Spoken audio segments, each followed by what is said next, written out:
비가 올 것 같기도 한데 역시 날씨 요정이 아직 퇴근하지 않았기 때문에 비는 내리지 않고 있는 상황입니다. 네, 요즘은 이제 해가 많이 길어졌기 때문에 뭐 6시, 7시 돼도 그렇게 어두운 느낌이 안. 안녕하세요, 팔구브로스입니다. 이번 영상을 시작하기에 앞서 이 순위는 지극히 제 개인적인 생각이니 순위에 들지 않은 차량들의 차주분들은 전혀 신경을 쓰지 않으셔도 됨을 미리 알려드리며 그저 이런 차량들도 있었지 라고 편안하게 봐주시면 감사하겠습니다. 그렇다면 국산 승용차 기준 가장 멋진 디자인을 가졌던 탑 10에는 과연 어떤 차량들이 있는지에 대해 지금 시작하겠습니다. 10위, 오늘날 현대자동차까지 올 수 있게 만들어준 작은 조랑말 포니.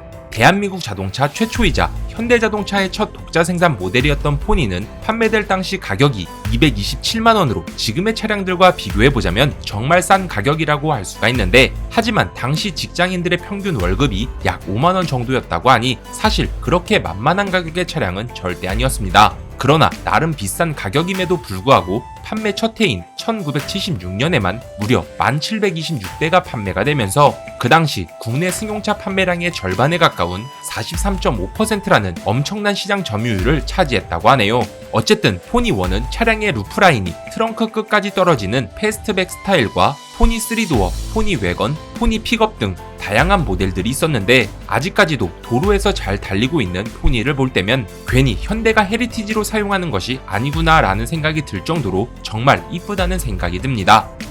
9위, 내구성의 삼성 자동차라는 별명을 갖게 해준 SM520. 고 이건희 회장은 생전에 삼성이 하는 건 현대도 다 할 수 있지만 현대가 하는 것 중에는 삼성이 못하는 것이 있다고 말을 남겼었는데, 그건 바로 삼성의 자동차 산업이었죠. 그래서 삼성은 닛산의 엄청난 기술 도입료와 천문학적인 비용을 들여 자동차 공장을 만들었고, 그렇게 처음 탄생한 차량이 바로 최초의 SM5, SM520이었습니다.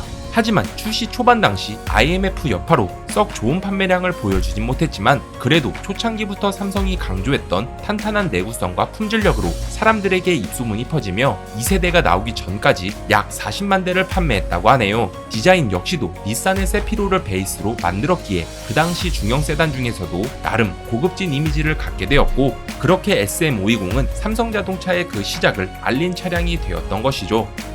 8위, 많고 많은 소나타 중에서도 제일 잘났던 소나타2. 35년이란 긴 시간 동안 현대자동차에서 진화를 거쳐온 소나타는 NF 소나타, YF 소나타, LF 뉴라이즈 등 다양한 모델들을 거치게 되었는데, 특히 그 중에서도 1993년 등장한 소나타 3세대인 소나타2가 제 눈에는 역대급 소나타 중에서도 가장 이뻐 보이는 차량이 되었습니다. 그 당시 첨단 편의 사양들은 물론이고 전작보다 곡선을 대거 도입해 혁신적인 디자인이었는데, 특히 스포츠 루킹카였던 스크프와 비슷한 전면부 디자인으로 스포티한 느낌도 있었고, 특유의 번호판을 감싸는 테일램프도 역대 소나타 중 가장 기억에 남는 소나타의 뒷모습이 되었죠. 게다가 소나타2는 정말 많은 사람들에게 사랑을 받으면서 출시 33개월 만에 판매량은 60만 대가 넘게 되었고, 1995년에는 한 해에만 약 19만 5천 대가 팔리면서 아마도 제 나이 또래의 많은 분들 머릿속에는 소나타 하면 딱 떠오르는 차량이 바로 이 소나타2가 아닐까 싶습니다. 7위, 천사의 날개를 단 그랜저 HG. 그랜저의 꽃이라고 할 수 있는 5세대 그랜저 HG는 천사의 날개라고 불리는 그릴을 전면으로 내세워 역대급 디자인으로 탄생하게 되었는데, 현대자동차는 이 그랜저 HG를 만들기 위해 3년 6개월이라는 연구 개발 기간과 함께 4,500억 원이라는 금액을 투자했다고 합니다. 그 결과 그랜저 HG는 연간 10만 대가 넘게 팔리며 현대자동차의 베스트셀러가 되었고, 총 51만 대를 넘게 팔면서 그랜저 HG는 역대 그랜저 중 가장 많이 판매된 그랜저가 되었다고 하네요. 공동 6위, 국산 스포츠카의 대명사 티뷰론과 투스카니.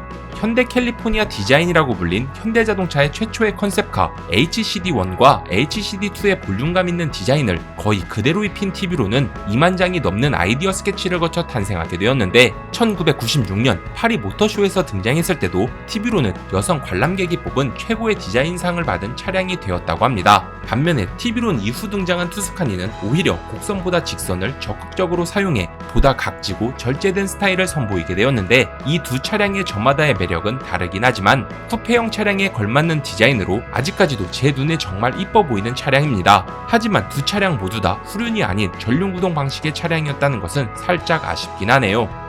5위, 아직까지도 기아 자동차 하면 가장 먼저 생각나는 프라이드.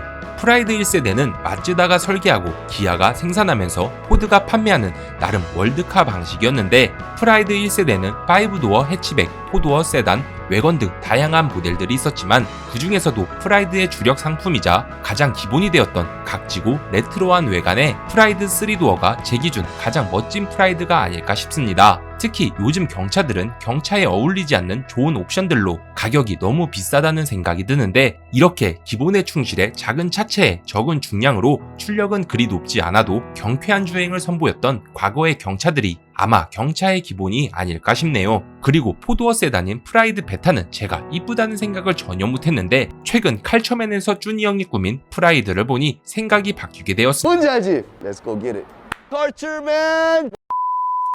4위, 현대자동차가 실수로 만들어버린 제네시스. 현대자동차 산하의 고급 차량이 아닌 고급차 브랜드로서 독립적인 프리미엄 브랜드로 장기 계획화된 제네시스는 2004년 벤츠 헌터라는 별명을 가진 프로젝트 BH라는 이름으로 후륜구동 고급 세단 개발이 진행되었는데, 이때 출시된 차량이 바로 창세기라는 뜻을 가진 해초의 제네시스 1세대입니다. 하지만 출시 시기쯤 세계 금융위기가 찾아와 현대자동차는 새로운 브랜드를 론칭하는 무리수보다 에쿠스와 그랜저 사이급의 후륜구동 준대형 세단으로 먼저 내놓게 되었는데, 어쨌든 지금 제네시스 역시도 정말 멋진 차량을 내놓고 있긴 하지만 오늘날의 제네시스 브랜드를 있게 해준 제네시스 1세대와 2세대는 국산 차량 중에서도 5손가락 안에 꼽을 정도의 명차라는 생각이 드네요. 3위, 아반떼의 완성작이라고 할 수 있는 아반떼 CN7. 최근 영상으로 다뤘던 아반떼이기에 조금만 언급해보자면, 아반떼 역시도 소나타와 그랜저처럼 구화방, 아반떼 MD 등 정말 다양한 모델들을 거쳐 진화를 해온 현대자동차의 대표적인 모델입니다. 그리고 그 중에서도 제 눈에 가장 이뻐 보이는 아반떼는 7세대 아반떼 CN7인데, 특히 현대자동차의 고성능 브랜드인 M마저도 아반떼에 답재가 되면서 아반떼 CN7이 더욱 멋져 보이게 되었죠. 하지만 그래도 역시나 N은 아반떼 M보다도 제 차인 벨로스터 N이 진리인 것 같네요. 2위, 하얀 도화지처럼 모든 것이 다 허용되었던 K5 1세대. 기아 자동차의 디자인은 아우디 폭스바겐에서 활약했던 디자이너 피터 슈라이어가 2006년 기아 자동차에 들어온 이후로 아예 바뀌었다고 할 수가 있는데, 특히 과학적인 디자인이 가미된 K5 1세대는 모든 K5를 통틀어 가장 이쁘다는 생각이 듭니다. 물론 양카라는 이미지가 있긴 하지만 대망의 1위를 차지한 대우자동차의 에스페로. 지금은 상장 폐지가 된 대우자동차이긴 하지만 1980년대 후반부터 1990년대까지 대우자동차는 정말 잘 나갔고, 특히 이 시절의 대우자동차의 디자인은 정말 멋졌다는 생각이 듭니다. 이 당시 GM 아래에 있던 독일의 오펠에서 개발했던 르망과 대우자동차의 베스트셀러였던 프린스에 이어 4년간 연구 끝에 개발된 대우자동차의 첫 고유 모델인 에스페로는 그루포 베르토네라는 이탈리아의 자동차 디자인 업체에서 디자인을 맡게 되었는데, 특히 당시 승용차에서는 중요치 않게 생각했던 공기 역학적인 디자인까지 가미가 되면서 전면, 측면, 후면 어디에서 봐도 엄청난 세련미가 돋보인 차량이라 할 수가 있었죠. 그래서 그 당시 나왔던 에스페로가 제 눈에는 가장 멋진 차량이라는 생각이 들면서 1위를 차지하게 되었습니다. 물론 쌍용의 칼리스타, 기아의 엘란도 정말 이쁜 차량이긴 하지만 뭐랄까 태생부터 해외물을 먹은 차량이다 보니 이번 순위에서는 제외했으며, 만약 이 두 차량이 더 궁금하신 분들은 제 채널 내 해당 영상을 확인해 주시면 감사하겠습니다. 끝으로 가장 멋진 국산 승용차 탑10에 대한 순위는 여기까지이며, 다음 영상에서는 가장 멋진 국산 SUV 탑10에는 과연 어떤 차량들이 있는지에 대해 다뤄보도록 하며, 이번 영상은 여기서 마치도록 하겠습니다. 오늘의 정보는 어떠셨나요? 재밌게 보셨다면 좋아요와 구독 부탁드리겠습니다. 끝.